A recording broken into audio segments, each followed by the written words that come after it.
Hello friends. अब I hope कि आप बहुत ही स्वस्थ होंगे और बहुत ही फिट होंगे।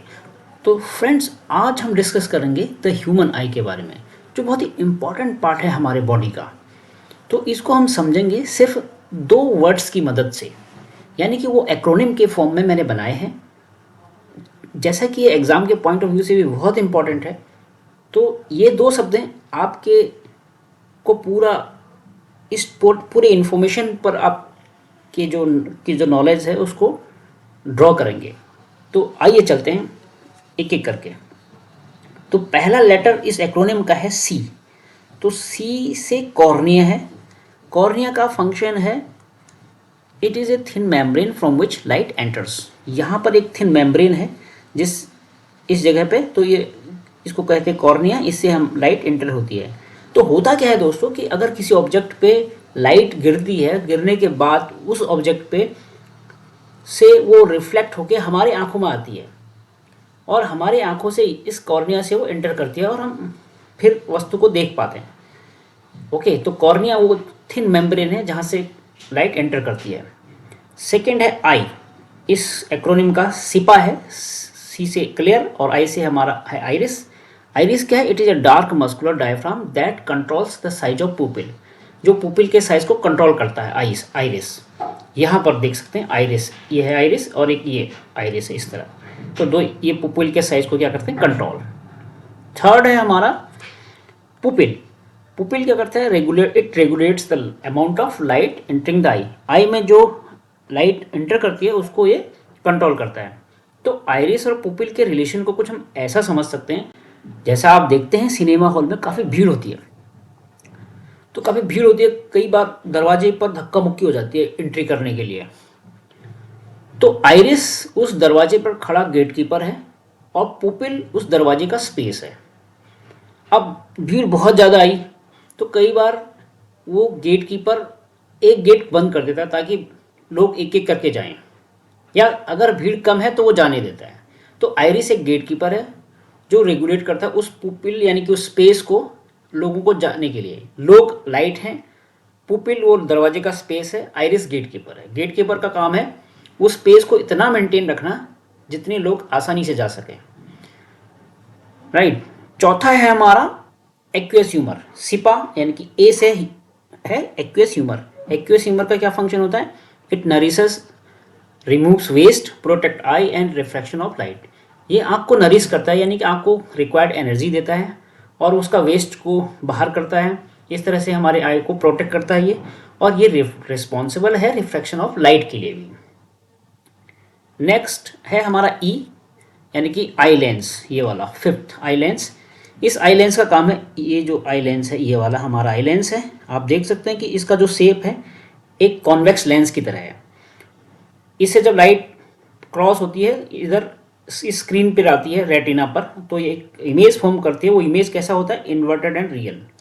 तो ये भी बहुत इंपॉर्टेंट पॉइंट है, कभी कभार बोर्ड के एग्जाम में पूछा जाता है कि जो इमेज का नेचर होता है रेटिना पर वो किस तरह का होता है। और सिक्स है हमारा सिलियरी मसल्स। ये भी बहुत बहुत इंपॉर्टेंट पॉइंट है इस आई का। सिलियरी मसल्स, ये सिलियरी मसल्स हैं इस यहाँ दो कोने में। तो इसका काम है, इन मसल्स का काम है help in changing the shape of lens. ये लेंस के शेप को चेंज करता है to focus on near and distant object, यानी कि लेंस को बड़ा छोटा करता है। अगर लेंस फिक्स रहेगा तो उसका फोकस भी फिक्स रहेगा, लेंस बड़ा छोटा होगा तो उसका फोकस भी वेरी करेगा बड़े छोटे के अकॉर्डिंग।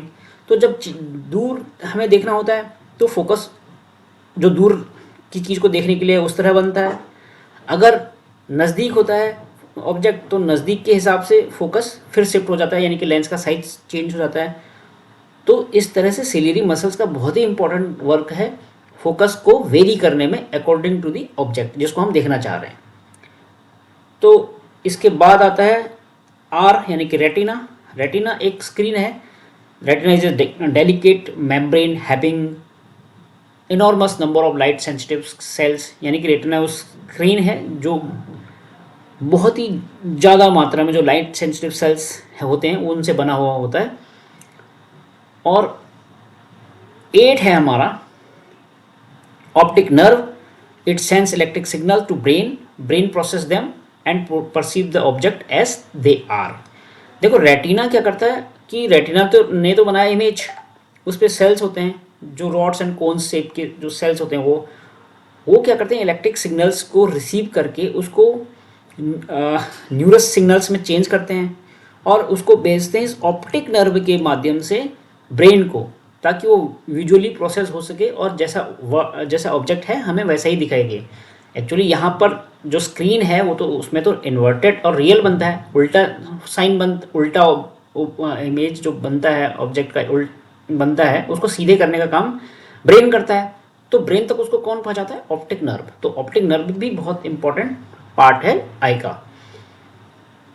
9 है विट्रियस ह्यूमर। ये क्या करता है, ये पूरा विट्रियस ह्यूमर है, इसके अंदर जो भी फिल है। मेंटेन द आई शेप, ये आई के शेप को मेंटेन करता है। और transmit the light to the retina, इससे होके रेटिना पे लाइट जाती है, तो इसी के माध्यम से जाती है। एंड प्रोवाइड शॉक एब्जॉर्प्शन, जब कोई शॉक हमारे आंखों को लगता है उसको एब्जॉर्ब करता है, यानी कि हमारे आंखों को शॉक नहीं लगने देता है, पीछे रेटिना डैमेज नहीं होगा।